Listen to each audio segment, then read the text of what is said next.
welcome to the main meeting of the Berwick Historical Society. It's a pleasure to welcome you all here. I have only a few announcements. I'll try not to talk too long. Need to remind you that in the event of having to exit, we go right out the door you came in, the front door. We have restrooms here. They're off to my right, back there in a little cubby there. And we'll be having refreshments afterwards. We do have some items for sale from the Historical Society. And before I forget it, our presenter tonight has a book or two that he brought with him, which will also be for sale after the event. We're a non-profit organization. We don't charge you to come here, but we do accept donations. So we have a little half-peck measure out there. We like to fill it up every meeting, but put in what you can. If you can't, that's all right. I wanted to thank the library, including librarian Sharon Kelly, who is off cavorting in Alaska at this point. Thank Alana and the staff, Paula Lepore and Ralph Moraine from the Board of Directors. They are giving over and above what they normally would do to let us use this facility, and normally they'd be closing up at 7:30. We'll be here until the bitter end. Berwick Community TV is taping this for future broadcast, and I only have a couple more items to mention. I believe Old Berwick Historical Society in South Berwick has their annual meeting on May 24th. Anybody here that can confirm that? Yeah, that's what I thought. I didn't bring my notes. The North Berwick Historical Society just sent out their sponge cake review, and they'll be having some events coming up. Envision Berwick also has an item scheduled for May 24th. It's called the Great Falls Park Kickoff Meeting. And I think Paul knows more about that. The town purchased a small parcel of land right on the Salmon Falls River below the falls, with the hope that it would eventually be turned into a park. And I think we're making progress on that. And Kittery Historical Society and Naval Museum has a little newsletter that's out, and they have quite a few events coming up in June. I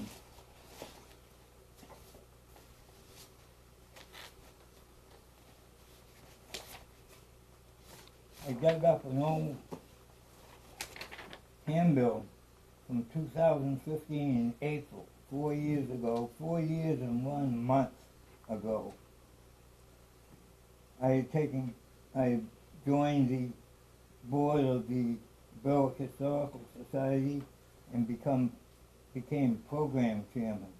This was my first program. Maine history. Can you dig it? I knew about John Mann. I knew about this archaeological dig that had been going on since about 2006 or 2008. Well, 2008 maybe. we were working our way up towards it at that time, yes. I knew John, and I thought this would be a very interesting topic, so asked him to come down. He, Brad McFadden, and Pam Crane showed up, and we found out more about this dig.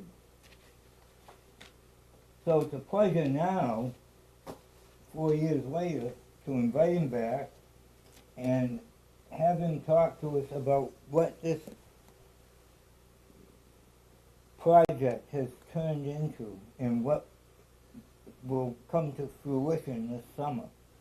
So this is a preview of an event that's going to happen. But I trust that John will be able to give us some insight as a historical society on what you can do when you dig into something, when you do some research, and when you make some discoveries and connections.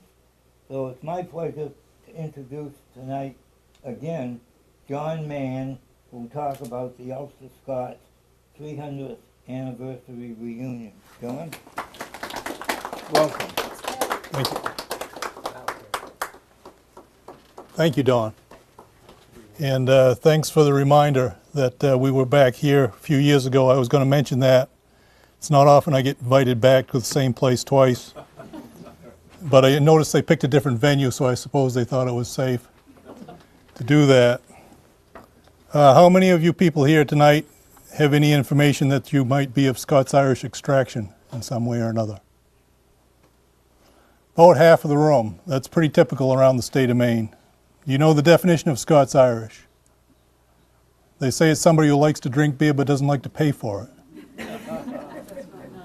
it. It's not nice. But that's what some people say. But we're going to learn differently tonight. We're here to preview the Scots-Irish or Ulster Scots reunion 1718 to 2018.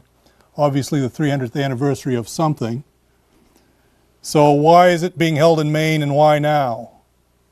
Well, 300 years ago was the beginning of what was considered to be the first organized emigration from the north of Ireland to the American colonies. There had been Scots-Irish that had come over earlier. There certainly were a lot that came later. But there was an organized attempt to come in 1718. And one of the first places they landed was New England. In fact, the first place they landed was New England. And one of the first places they settled was the state of, what is now the state of Maine. At that time was the District of Maine. So tonight I'm going to present to you in three parts what our organization is and how we got here, a little taste of some family tradition that's Scots-Irish in nature, and then get into the nitty-gritty details of the conference that's coming up in August to be held at Bowdoin College. But first, as always, I need to talk about sponsors, because we have a lot of very good groups that are sponsoring us and giving us some money to work with, which is a sign of what we've been able to accomplish that Don's talking about. The first group is the St. Andrew Society of Maine, which puts on the Maine Highland Games every year and is in their 40th year of organization. They are the premier Scottish organization in the state of Maine, and they support all things Scottish with scholarships and grants, cultural events, and as I said, the Maine Highland Games. The second group that's helping us out in a big way is the Northern Ireland Bureau, which has a mission of promoting Northern Ireland in the United States and promoting the beneficial links between the north of Ireland and the United States of America, as well as cultural, educational, and economic connections. The third group that's helping us out, much to my surprise but delight, is the Scottish government. They are supporting all things cultural and historically linked to the United States and New England, but the connection of the Scottish prisoners in Berwick really caught their attention, as I'm sure many of you have been involved in and following along with the Scottish prisoners that came here in 1652 from the Battle of Dunbar. So they're going to be sending some people to represent Scotland to our organization, as is the north of Ireland is going to be sending an ambassador. Next is the University of Ulster in the north of Ireland, has a long relationship with our group that we formed, as Don said, in 2006, helping us explore the cultural and literary links between New England and the north of Ireland. In connection with our conference here in Bowdoin College, they're holding a conference of their own in Coleraine on June 28th and 29th. So we have people going to the north of Ireland to explain the research that we've been doing here. They've got people coming from the north of Ireland to Maine in August to explain the information that they have about the people who came here, and getting back together, linking across the pond, as we like to say, after 300 years of separation. And finally, the Maine Ulster Scots Project itself, which is a 501c3 organization that's been in operation since 2006, in which I am rightfully or wrongfully called the Chairman Emeritus for having started the program. The stories of Maine's Ulster Scots families, our mission is to save them, to find them, to save them, to share them with Maine's public and Maine's students, and make them a part of Maine history. So we're going to go on to part one of tonight's program, which is how we get, who we are and where we get, how we got here. The Maine Ulster Scots Project, Saving and Sharing Maine Stories. Go ahead, Val. Which brings us to what most people don't know and why this became so important. If you read most histories of the state of Maine, they're almost all written from a Massachusetts perspective. And you always learn that Maine was part of Massachusetts until 1820. Well, maybe so and maybe not. I can make a good argument that that was never a legitimate contract. But we have a lawyer in the room, so I won't get into an argument. Not tonight, although I could. But the fact of the matter is, and you didn't learn this in high school, I'll guarantee you, you probably didn't even learn it in college if you took Maine history in college. But between 1718 and the time of the American Revolution, there were over 30 communities settled with Scots-Irish in Maine. Brunswick, Falmouth, Cork, Scarborough, Topsham, Falmouth, or Purpootic, Boothbay, Bristol, Nobleborough, Pemaquid, Pownalborough, Scotland, which is your own Berwick rather, which was known as Scotland in that time period, Townsend, Cape Elizabeth, Georgetown, Sheepscot, Wiscasset, Warren, New Gloucester, Damascotta, Warren, Newcastle, Machias, Winthrop, Gray, St. George, Sylvester, Turner, Belfast, Canaan, Deer Isle, and Ellsworth. We now know that there are several others that we could add to that list. But that's the official list from the history books that were written. And it is not talked about in Maine school systems. But we're changing all that. Go ahead, Val. Why is this important? The early organized migration of the Ulster Scots, as we call them, and we'll talk about the different names that these people use, to New England was the beginning of a great wave of migration. Over 200,000, probably closer to 300,000 Ulster Scots arrived in America between 1718 and the time of the American Revolution. And they went into Maine, New England, Massachusetts. They certainly went into Philadelphia and down the Great Wagon Road, created what we now know as country music to a large extent, and stock car racing and many other of things that we think of as being great American traditions. Davy Crockett, Daniel Boone, Sam Houston, John Wayne, all examples of Ulster Scots heritage. Go ahead. The Ulster Scots are called Ulster Scots because they're a group of people that came from Scotland during the 18th century, starting early in the, well, actually in the 17th century, starting early in the 1600s and going up through most of the 1600s. They were encouraged to go to Northern Ireland to fill up the vacuum of the chieftains who had left during the previous war with Ireland between the English Anglican connection and the Irish connection, which I'm not going to get into tonight. But there were probably close to 250,000 people that left Scotland in the north of England and moved into the north, what's now the Northern Ireland area, which was known as Ulster. So if you're of Scottish descent and your family came through Ulster, it is typically politically acceptable today to refer to yourself as an Ulster Scot. But when these people arrived in America, most of the people referred to them as Scotch-Irish. They didn't really like to be called Irish, so they made the distinction. Some of the names that got used were Irish, Scotch-Irish, Scots-Irish, crackers, rednecks, hillbillies. One polite author referred to them as God's frontiersmen. Sounds a little bit better than rednecks. The people with no name is another term and another author coined. Today there are over 30 million Americans who descend from that group. Colin Woodard, one of Maine's famous authors, who did write about Maine history from a Maine perspective. It's why I enjoy his work so much. Wrote in his book Lobster Coast that by the time of the American Revolution, the mid-coast area of Maine had become a cradle of Scots-Irish culture. Interestingly enough, Colin Woodard will be our keynote speaker at our conference. So how did we get here? Well, back in 2005, my Uncle Bill, who was the gentleman in the middle of this picture, passed away. He was a World War II veteran. He was involved in the freeing of the liberation of France. In May of 2006, by the way, that's my wife and the little girl in the corner looking at her Uncle Bill.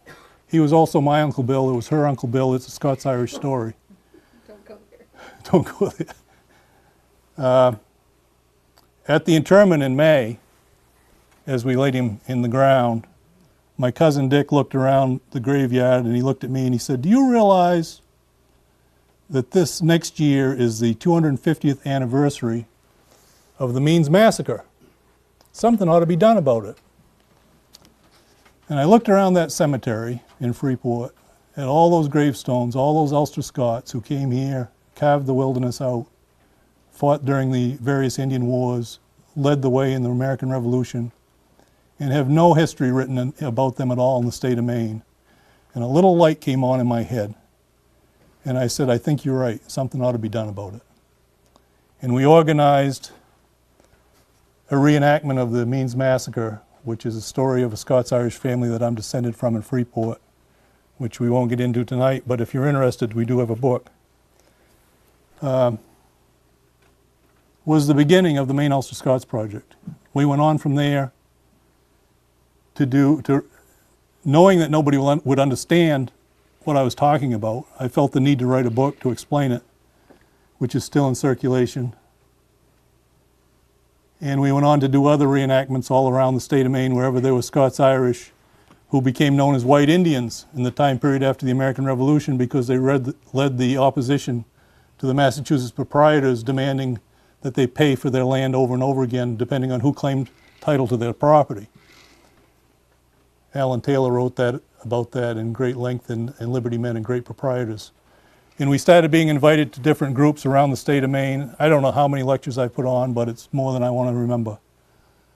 People are very interested. But more importantly, our mission to gather and save the stories of Maine's Ulster Scots families has come to fruition because as the website went up and as the lectures went out, and as I asked people in the beginning of the program, how many of you are of Scots-Irish extraction, and half the people in the room raised their hand almost every time, sometimes more. How many of you have a family story that's come out of that? Many of them do. How many of those stories have ever been written down? Almost none of them. People send me their stories, and we save them, and we make them available to other people who find out that they're related to that family, and we share them without any price to help other people with their genealogy and to save their family stories. So in 1718, what happened? We had a bunch of ships come into New England. In Northern Ireland, they write about the 5 ships. And there's a great story. It's almost like the Thanksgiving story in New England, but in Northern Ireland, they talk about the first 5 ships that went to America. Well, it turns out there were many, many more than the first 5 ships. There were dozens of ships.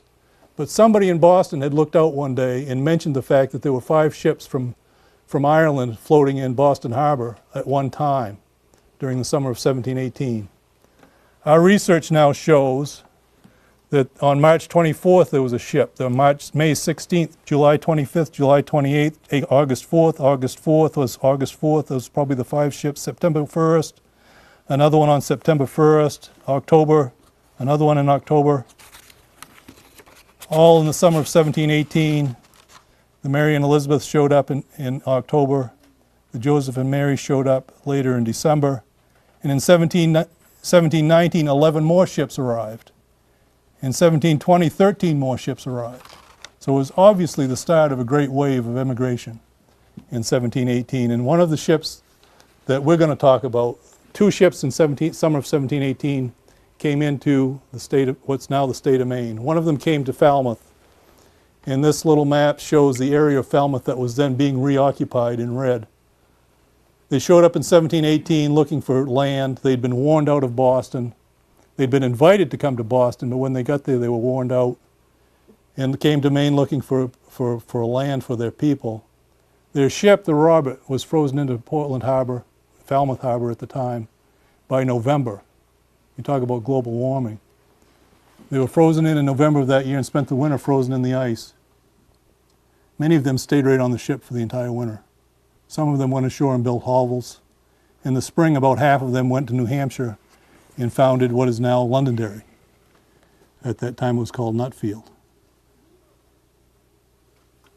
Portland, or Falmouth, had already been settled previously, as you probably know, in the 1600s, but had been wiped out in 1690 by the French and Indians at the Battle of Fort Loyal, where they were besieged for several days, convinced to surrender, and then 200 of them were executed. So Maine was pretty well wiped out, and many historians will tell you that the collapse of the frontier in Maine at that time is probably one of the leading factors that led to the Salem witch trials, from the traumatic syndrome suffered by the children who had witnessed many of the atrocities that took place in the District of Maine.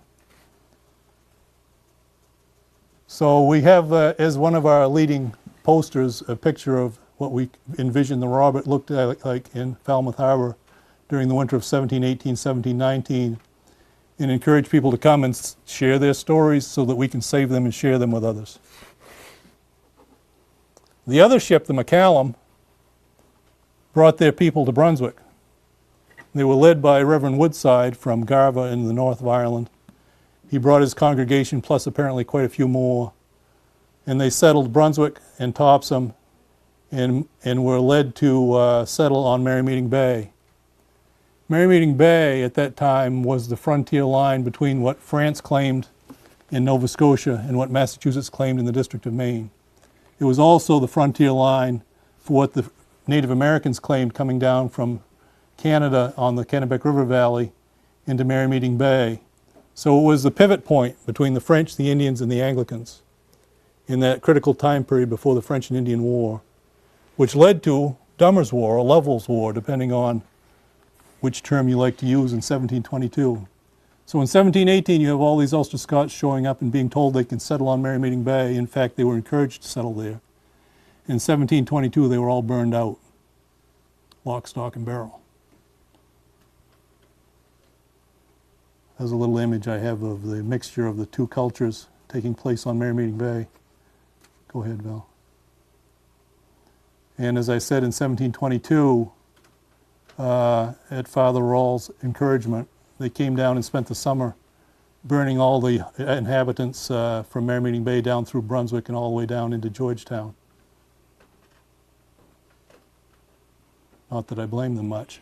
So it dawned on me in doing this project, in knowing that story, gee, what if we could find a home site that was built in 1718 by an Ulster Scot and destroyed in 1722 by the Indians and never reoccupied by anybody since? What an amazing window into that time period it would be. Nobody's ever done it before. Nobody's ever found a 1718 site, original 17 undisturbed site, to our knowledge, anywhere in America. So we went on a mission.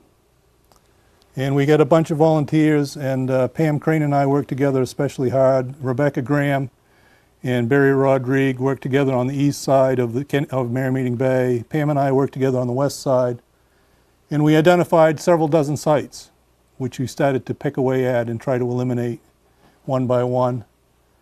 And we finally settled on this site as the most probable. Dug our first test hole and continued to research the record, the historical record, and the evidentiary record on the ground for what's now been going on for maybe 6 or 7 years. Go ahead, Val. Because we had to have a crew of volunteers, and our crew of volunteers keeps growing and growing every day.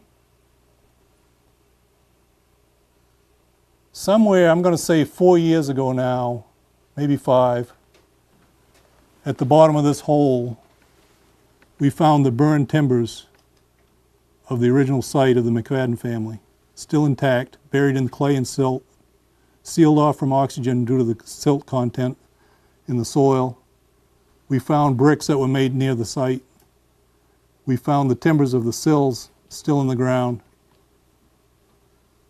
And there you'll see my left hand exploring a mortise and tenon joint from the southeast corner of the building that was built in 1718.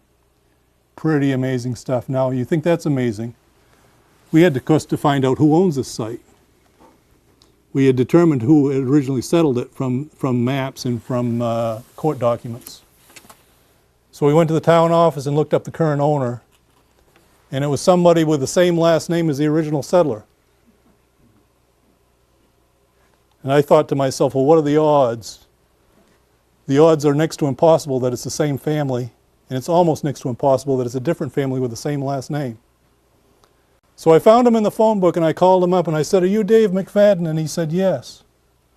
I said, "You wouldn't happen to be a descendant of Andrew McFadden that settled at Merrymeeting Bay in 1718? "Yeah," he said, "the Indians burned us out and they ate the cow."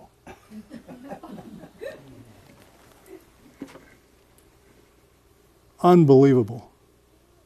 It turns out Dave's grandfather had identified the same site that we had in the 1950s through his own family research and purchased the property.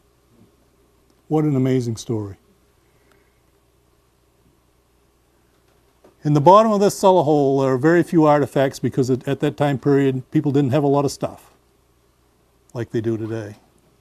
But of great interest to me is this old cast iron kettle that would have hung by a rope or a chain from a rafter in their little dirt floor building, dug into the top of a hill, 14 feet square, with a wife, a husband, children by a first marriage and children by a second marriage, around a little fire built on the floor on a flat stone with a kettle hanging over it.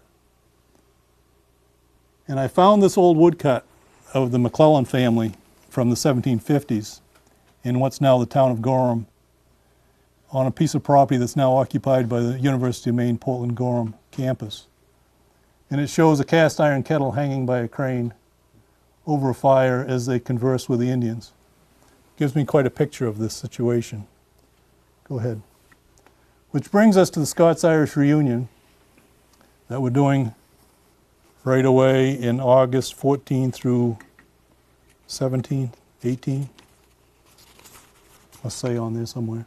16. August 14 through 16, 5 days anyway, the third week of August. And we were fortunate enough to procure the Bowdoin College campus for this program to take place. We will have historians coming from both sides of the pond. We will have authors and diplomats from both sides of the pond. And we'll be able to use their lecture halls and use their cafeterias.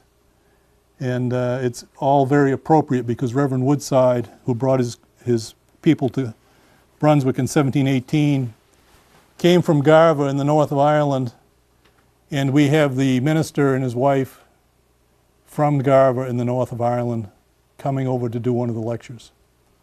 They've been researching the people that left. We've been researching the people that arrived. It's all the same people. Look at the campus, yeah. And the committee that's working this out, and the two people in the middle are Brad and Cindy McFadden. Brad's 10th great-grandfather built that home in the wilderness. At the time it was built, according to Jane McFadden, Andrew's wife, in her affidavit from a court proceeding, we were the furthest upriver of any European family at that time. So they were literally on the frontier. There was no European family further upriver than they were at the time they built that cabin, and we found it. There's just an outline of the program. We'll get into that in more detail. But I would like to take this opportunity to talk to you a little bit about family tradition. This is a picture of my wife's grandfather playing the fiddle. And the quote here is from George Mitchell. George Mitchell said in his work, in his preface to the book, The Irish in Maine, They Changed Their Sky. I think Conley edited it. Came out a few years ago. George Mitchell said that my work for the peace process and recognition in Northern Ireland has taught me that historical amnesia never succeeds in the long term, and therefore it is imperative to chronicle the experience of this group.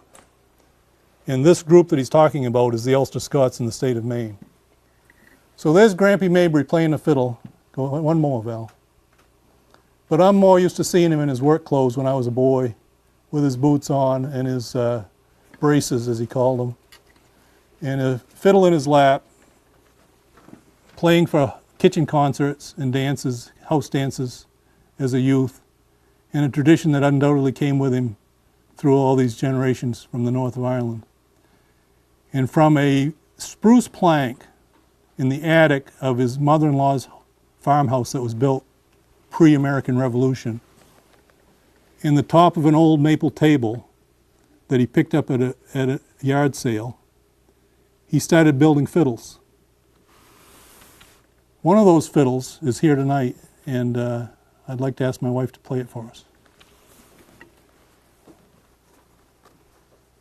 Alistair McReynolds from the north of Ireland has written several books about the experience of the Scots-Irish in America.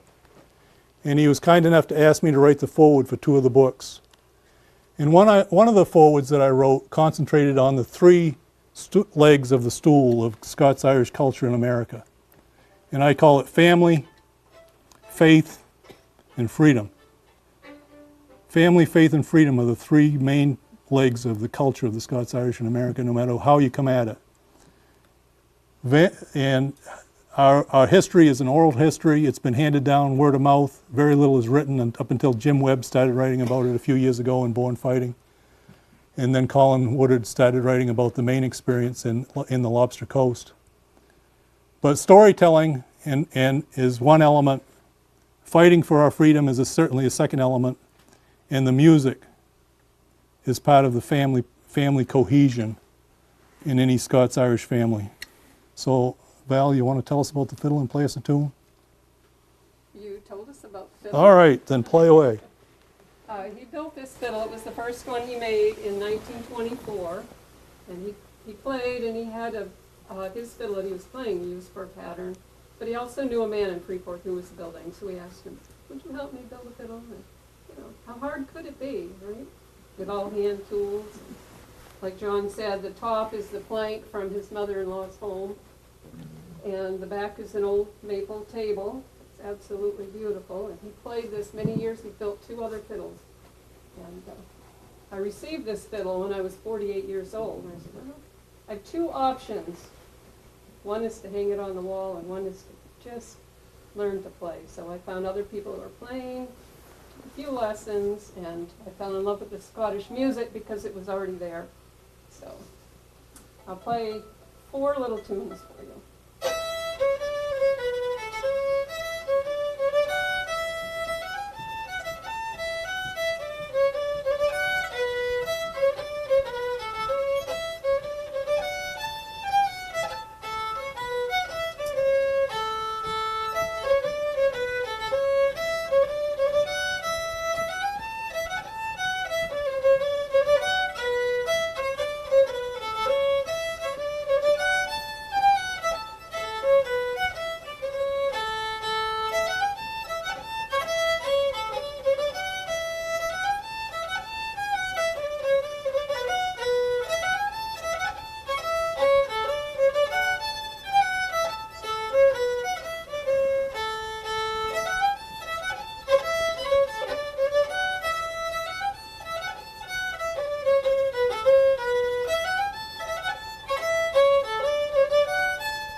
Thank you, Val. You're welcome.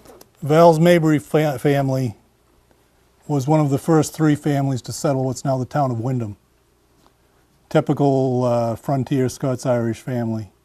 He was a blacksmith, and William Mabry was a blacksmith, and he met a family moving out to Wyndham on his way to Portland one day, and they were having trouble with their wagon, and they asked William if he knew where there was a blacksmith shop where they could get some help. And William said, well, I am a blacksmith, and you're standing in my shop. He hadn't had time to build one yet. And that's handed down in Wyndham family history. So let's talk about the program. Val, can you boot up the website? And then it's on the Google emblem in the lower. I have so many things to Just do. trigger, yep, right there. That should boot right up. With any luck. You may have to reduce the, there it is. All right, so if you're interested in the conference at all, I encourage you to go to our website at MainUlsterScotsProject.com. And as more and more information becomes available, it gets put on the website. But if you scroll down to the bottom of the page, Val, you will find a bunch of options.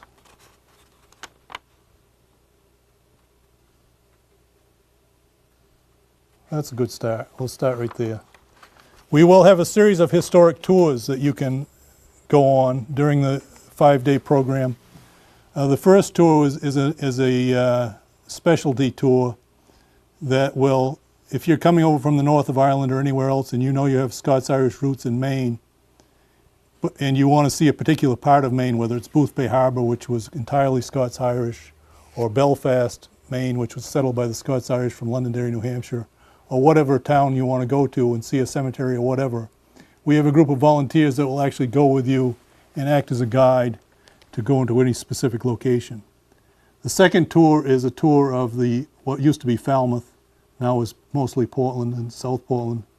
It's organized and run by Mary Dryman, who has written a book on Scots-Irish foodways in America.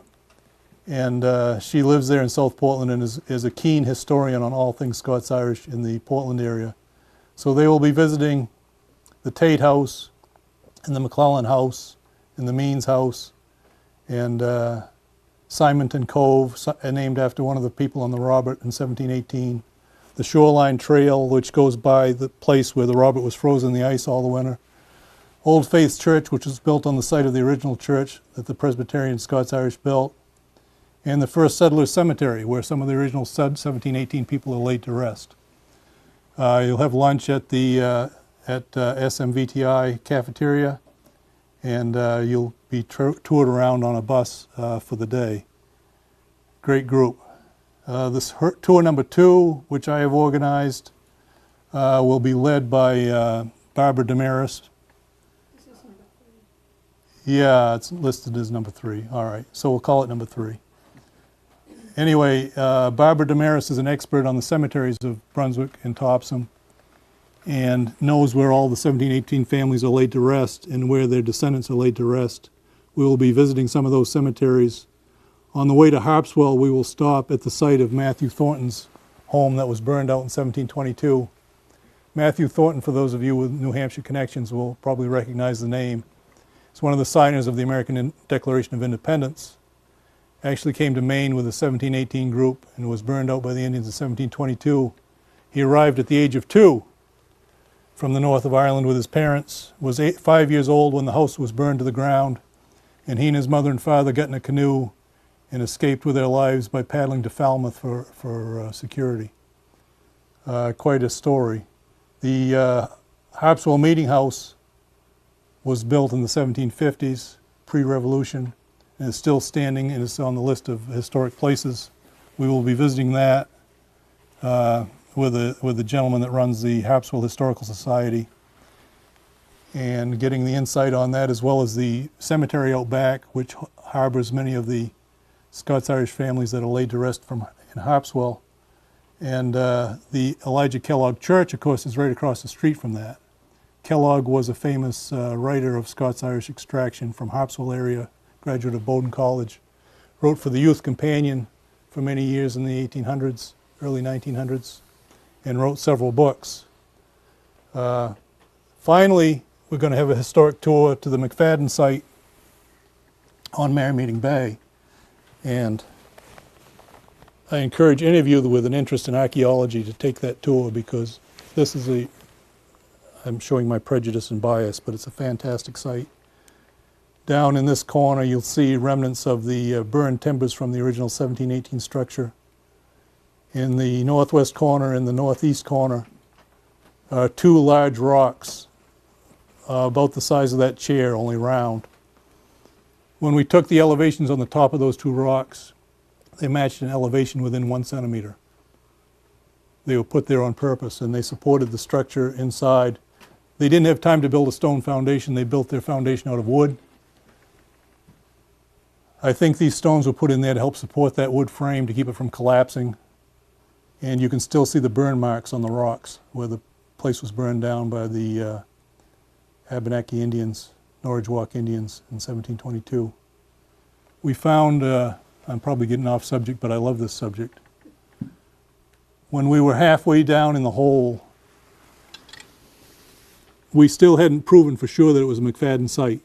We knew it was in the right general location, but we hadn't proven it for sure, and we were looking for artifacts that we could prove came from the north of Ireland, that we could prove came from this period before the French and Indian War, during the First Levels War period. We came upon a pipe bowl in the corner of the foundation, and Brad McFadden was digging, and he picked it up. And he realized that the last person to put that pipe bowl down was probably his 10th great-grandfather. Or grandmother, or one of the kids, because they all smoked at that time. It was quite a moving moment, actually.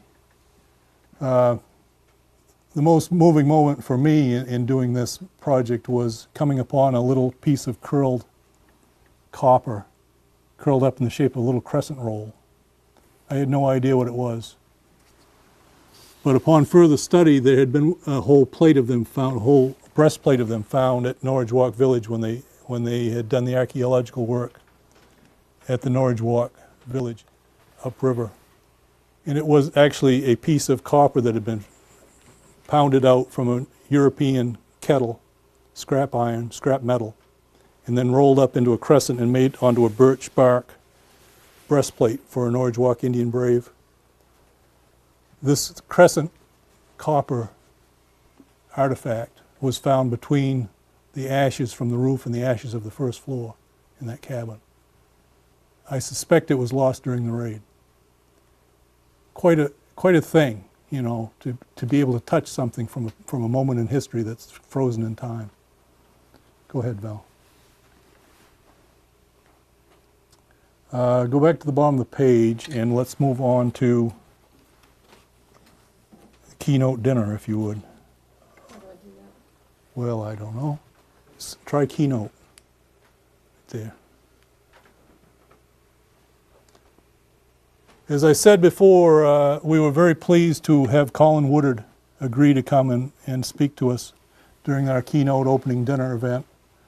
Colin, as you know, that's him on the right, has written the book American Nations and the Lobster Coast and many, many other great American pieces of history. Writes for columns on a regular basis, has given lectures all over the world. And we're proud and very pleased to have him come and join our group. The gentleman on the left is Norman Houston. He is a diplomat from the north of Ireland who works mostly in the Washington, D.C. area, who will be coming up. I understand there'll be another diplomat from Scotland coming up from Washington to join us as well. Val, let's move on to, go back down to the bottom and move on to speakers.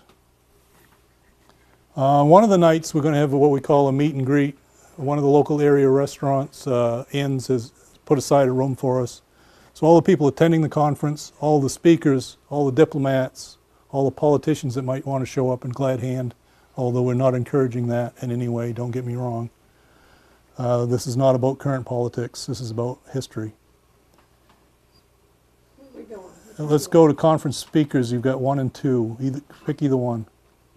Yep. Scroll down. The first one we show here is Alistair McReynolds. He's a educator from the north of Ireland. Has been to Maine.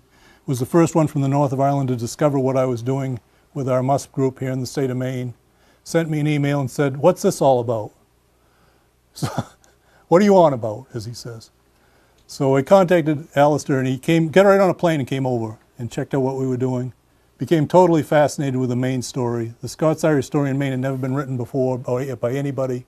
They were totally unaware of it in the north of Ireland. He sat down and wrote a book, which he asked me to forward. And then he wrote another book, which he asked me to forward. And I'm pleased as punch to have met him and made his acquaintance and have him coming to be one of our speakers at the conference. There's Alistair again with Frank Ferguson. Frank Ferguson is a doctor of literature at University of Ulster. He and Alistair chipped together to write the anthology on Robert Dinsmore's poems. Those of you with New Hampshire connections will be aware of Robert Dinsmore, the New Hampshire poet, the rustic bard as they called him, who wrote in the Scots-Irish idiom before Robbie Burns made it popular. In fact, he ended up writing to Robbie Burns, and they conversed with each other later on when Robbie became a more popular poet. So there's their book, Robert Dinsmore's Scots-Irish Poems Written in America in New Hampshire. Frank Ferguson is a dynamic speaker. I'm tickled to death to have him come. He actually wrote an anthology of historical Scots-Irish literature from the north of Ireland. It's a huge anthology of every piece of writing ever written by an Ulster Scot during the time period of the plantation and beyond. Go ahead. Lindy Lunny is a professor of and an educator and a researcher stationed in Dublin and takes advantage of the resources for the historical research in the Dublin area. But her primary focus is Irish life in the 18th century, which obviously includes the Scots-Irish that came to America. And I've been emailing and Facebooking with Lindy for a while now, and I'm just tickled to death that she can come and join us. William Ralston has become known as one of the leading experts on the colony plantation of the north of Ireland. He'll be joining us. I haven't had the pleasure of hearing him speak yet, but I'm really looking forward to it. Helen Perry, let's see. Scroll down a little more, Val. I think she's the one.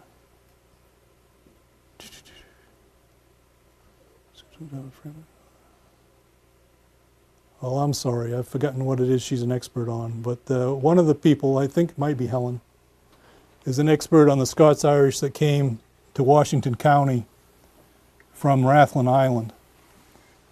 It turns out that not only is southern Maine, in those townships that I listed, part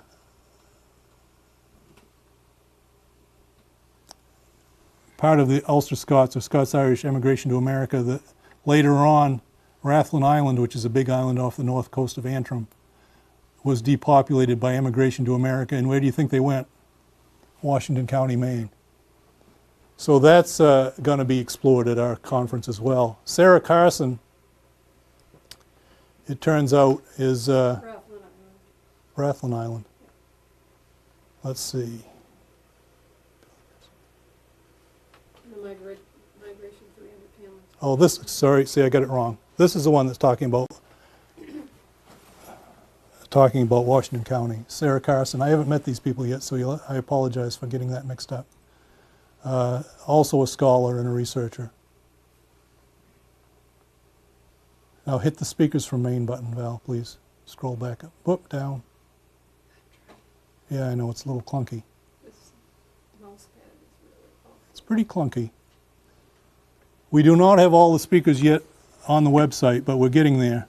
We actually have 24 spots lined up for speakers and for roundtable discussions.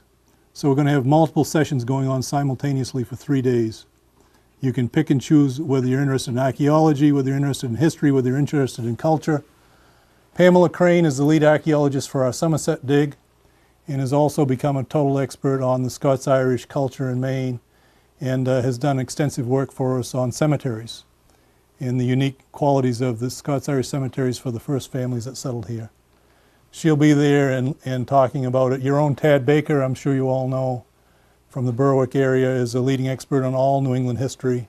Will be there and participating in our roundtables. Keep going, Val. Julia Lane, you may or may not know Julia. She's part of the Castle Bray musical organization.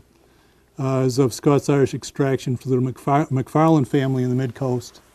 She's done extensive research on all the musical connections between New England and the Ulster plantation, and will be presenting for the first time, to my knowledge, her research on the ballads that she has discovered, just dozens and dozens of ballads that came from the north of Ireland and were changed slightly to fit the situation here in America. So we have a study of the musical culture between the two groups and how it evolved after it arrived here in Maine and New England. Chip Griffin. If you don't know Chip, you should. Don, you should invite him down. What a nice man, what a nice speaker. He has spent years now studying the Scots-Irish in the Mid-Coast region, especially around Boothbay. It turns out that Boothbay may very well have been named for Walter Booth, or Beath, pronounced Booth, who arrived from the north of Ireland. They went to Massachusetts, as many towns did, asking for a name for their new town, and they wanted it to be Townsend. Massachusetts said, no, you can't have that name. Come up with another one. They came back with Boothbay. At that time, prior to the American Revolution, everybody in the Boothbay region was Scots-Irish, everybody, with the exception of two Englishmen. One was the son-in-law of the other, who murdered the other, and then the son-in-law got hung for murdering him. So there was nobody left except Scots-Irish. Chip will be there, and he'll be talking. He's done extensive research on the religious history and cultural situation with the Scots-Irish in Maine. He's looked up probably a dozen of the Presbyterian ministers that came over and researched what they were doing and what their influence on New England was. This guy is a land surveyor. He's been surveying for 43 years in Maine, and most of that work has been in the Kennebec River and Casco Bay areas. Helped with finding the Somerset site where the McFadden dig took place and several other things. He's going to be talking about the relationship between the Scots-Irish and the land. Scroll down just a little bit, sweetheart. How the land was acquired, what obstacles needed to be overcome, the conflicts from occupation that arose, using the land for subsistence, for creating an income, and sometimes for wealth. The economics of location and the dogged perseverance of those who won the land. I can't wait to see what he's going to write. Carol Gardner has been digging into the Scottish prisoner story. She's one of the reasons why the Scottish government decided to fund us partially for this conference. That's not really a Scots-Irish story, but it's certainly a Scottish story.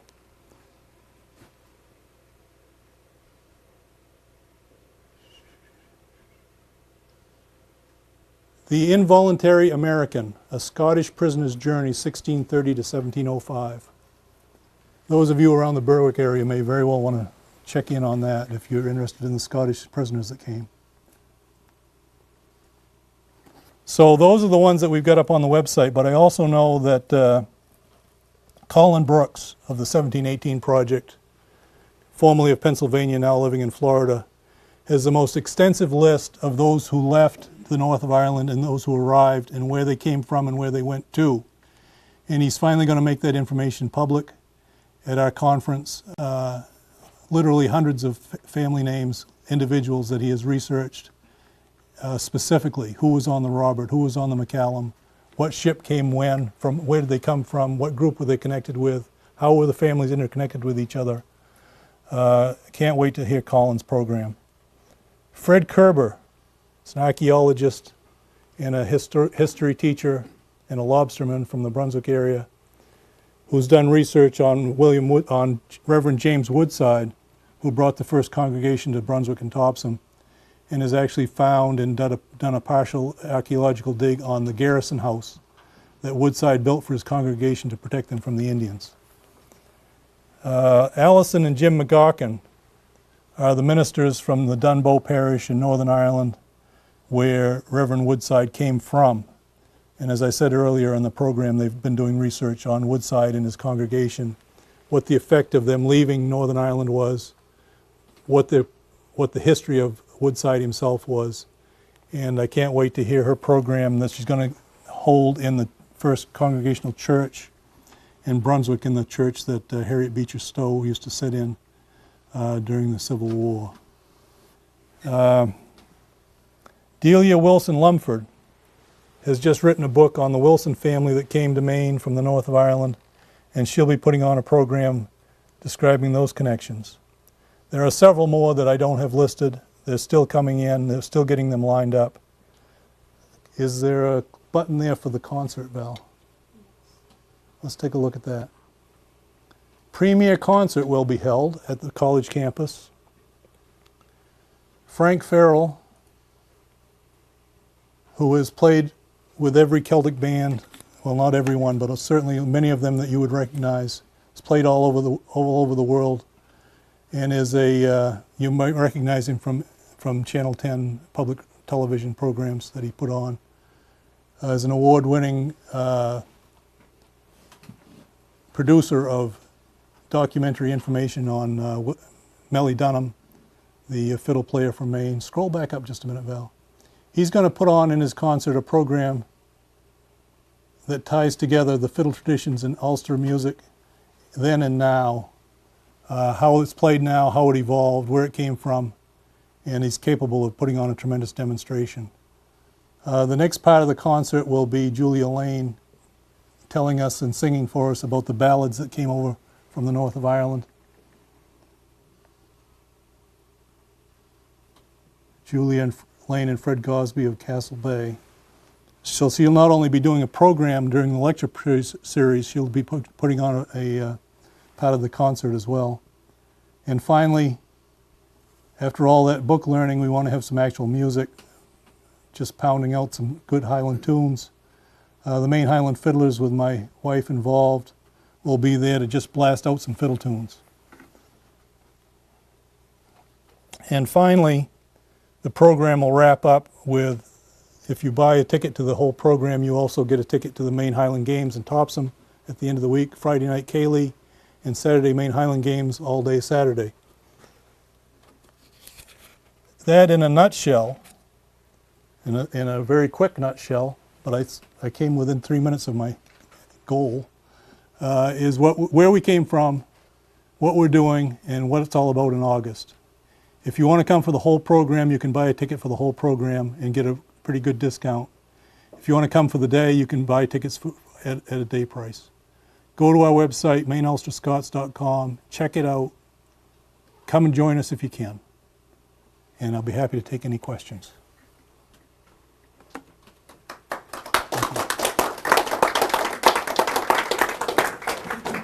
Oh yes, by the way, as Don said, I did bring a few of my books, so if you happen to be interested in the subject, you're welcome to pick one of those up tonight. Don. I have a question for someone in the audience. Would you introduce yourself, please? Are you Ann Ciampa? Yes, I am. Would you please introduce yourself? Hi, I'm Ann Ciampa. I'm the curator of the Londonderry, New Hampshire Historical Society and past president. And I tried to make it here on time, but my GPS sent me back to New Hampshire. Yeah. I crossed the bridge. Yeah. And I tried my hardest to get back on time, but it just took too long to get back here. I appreciate you putting this program on. I learned a little more about Matthew Thornton. Oh, there. I thank you for Donald, for Mr. Young, for inviting us. You're welcome. And again, I'm glad to be here and to hear about your program coming in August. Well, we certainly hope some of your people from New Hampshire can join us, and we'll try to get down next year when you do your own programs. I'd love to. Unfortunately, unfortunately, our town-wide Old Home Days are the same week Yeah. as you're putting on the program. I'll Right. see if I can sneak away during the middle of the week, but, Well, we are cousins after all. We need to, well, I know. But Saturdays are big Old Home Days. so sure. I'd love to see the Highland Games, but unfortunately, I'm predisposed to give tours at our museum that day. Well, maybe you can shake somebody loose out of the tree down there to come see us. I'll do something. At least I'll see if I can make it one of the days during the week. Excellent. Thanks for coming out tonight. Putting this on. Thank you. You're welcome. Anybody else? Well, we'll be happy to answer questions in the back after the program, and I thank you again for the invitation.